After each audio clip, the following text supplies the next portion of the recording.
Alright, you've seen the title, and you're probably ready to roast me in the comments. But, hear me out. Before we dive into Scarlet and Violet, let's take a trip back to where it all started for me. April of 2010. Just a couple of weeks after Pokemon Heart Gold was released in Australia. 10-year-old me had no real idea what Pokemon was. The only Pokemon game I had at the time was a random copy of Pokemon Pinball for the Game Boy Advance, which I recently dug up only to discover that it was a fake. My friend got a copy of Soul Silver, and my mum asked if I wanted Heart Gold. I sort of hesitated. Would I ever even like a Pokemon game? Nothing I'd played before was quite like it, but eventually I went for it, and that decision changed the course of my childhood. Before Pokemon, a lot of my free time consisted of Lego, Little Big Planet, and Mario Kart Wii. But after Pokemon, I was obsessed. Just watching the intro sequence for the first time mesmerised me, and that excitement is something I'll never forget. The first starter I chose was a Totodile, which I named Croc. He's followed me through every generation up to now. Being able to see him follow me around in-game, and then also being able to put him on the Pokewalker and take him around wherever I went, was a really cool addition to the game. I loved bringing my DS to school to compare progress with my friend whenever I could. He had one of those primer guides for Heart Gold and Soul Silver. And since I had no real internet access back then, that book was my holy grail. Playing Pokemon as a kid fostered a sense of community I feel is missing in modern gaming. We'd share discoveries, trade version exclusives, and battle whenever we got the chance. It was an experience that feels lost to time, and I'm incredibly grateful I got to be a part of it. After finishing Heart Gold, I went back and got Platinum, and even got my own primer guide for that. And since then, I've gone back and played every generation that's followed. I even went back and found some of the older games like Emerald and Blue, and then bought a bunch of them off the eShop. A little while back, nostalgia hit me pretty hard, and I decided to go back and play through Heart Gold again. While the game still has the amazing soundtrack, stunning pixel art, and great feel as it used to, it feels so slow. Leveling up was a grind, XP gain was sluggish, and dealing with HMs is an absolute burden. My beloved Gen 4, which I once saw as peak Pokemon, felt frustratingly outdated. It makes me really reflect and realise how grateful I am for the more modern mechanics of the current games. It really feels like night and day, which is so disappointing. My biggest disappointment, however, was seeing how the Brilliant Diamond and Shining Pearl remakes were dealt with. The fact that Heart Gold, Soul Silver, and Omega Ruby Alpha Sapphire elevated so far beyond their pre-existing counterparts, then attempting to make that same comparison to Diamond and Pearl's remakes is some soul-shattering stuff. I remember staying up to watch that reveal, and as soon as I saw those chibi characters, my jaw dropped and my heart sank. Also, the striking realization that if Gen 5 was to be made, that there's a possibility that they could look like that haunts me.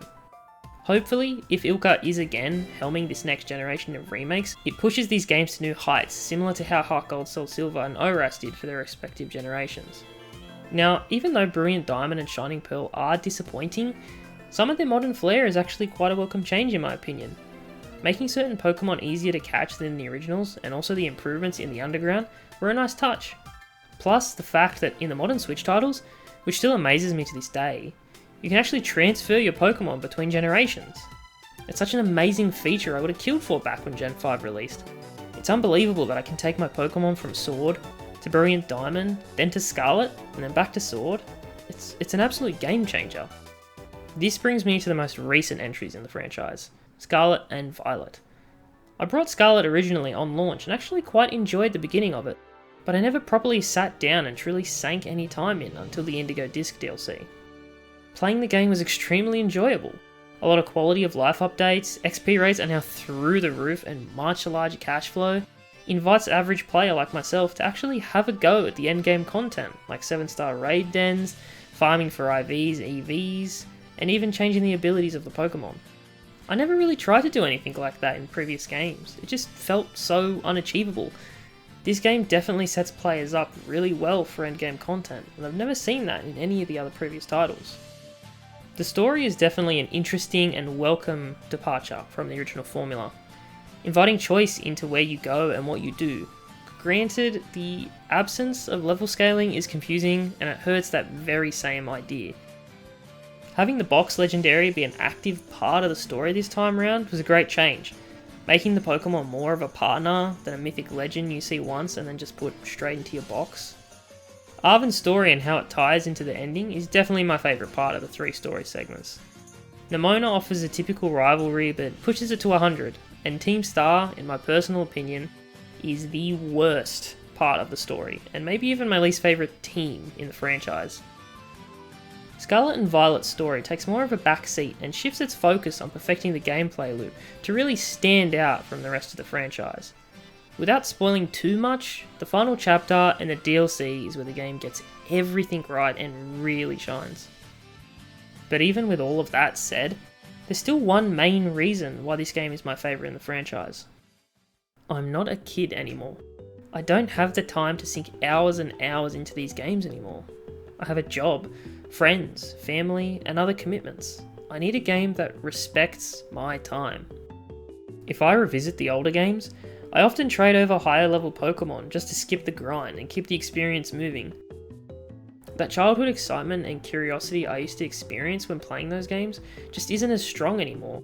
But Scarlet and Violet rekindled that feeling in a way no other modern Pokemon game has.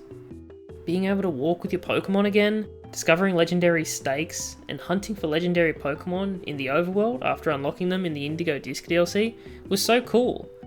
Even just roaming around the map with up to 3 friends and finding small little areas was a great experience. Even if a lot of the towns did really feel lackluster for their size, a lot of the world outside of them, I feel, makes up for their absence of anything other than Pokestops and some small shops.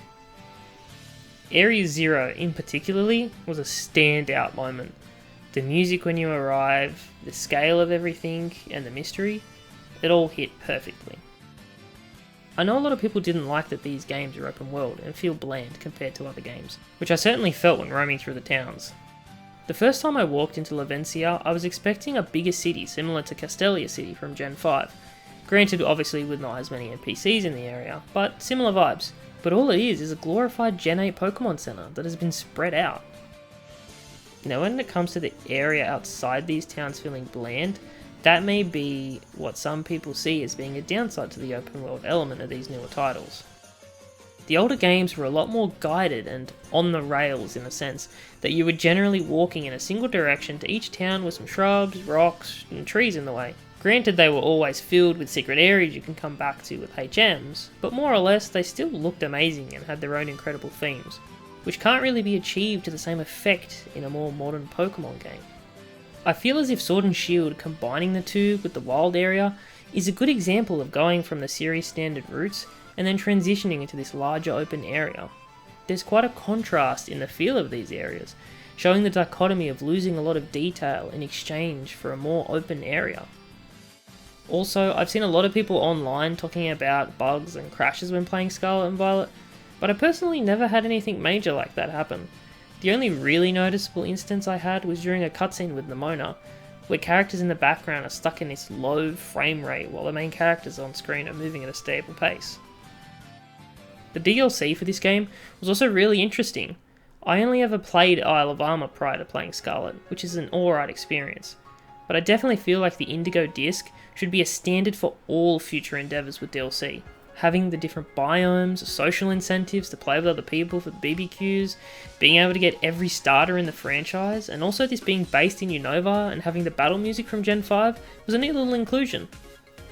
The Indigo Disc, and in some part the Teal Mask, show off what a smaller open area can feel like while still providing a lot of varying and enjoyable content. The pick up and put down nature of the Nintendo Switch lends itself so seamlessly to Pokémon Scarlet and Violet. Being able to drop in and out of this game with the quality of life upgrades on top of that makes this game a dream to play. Not having to buckle down for hours at a time to progress and being able to put in a couple of minutes into this game wherever I go while still feeling accomplished with some form of tangible progress is a welcome step forward for the franchise and complements the nature of being an adult and having to embrace being a casual player of these games. While I'll always hold a special place for the DS and 3DS generations of Pokemon, I'm excited to see where the new entries in the franchise take us, especially with the Nintendo Switch 2 set to release this year and the increase in the hardware ability. I'm hopeful new entries will continue to encapsulate that feeling of wonder and excitement while still keeping the game accessible to those who might not get as much time as they'd like to with the franchise. Thank you so much for watching. If you enjoyed this video, please make sure to like and subscribe, and follow my other socials for future videos I make. And let me know what you thought in the comments below. Do you think I'm being too harsh on the older games in the franchise?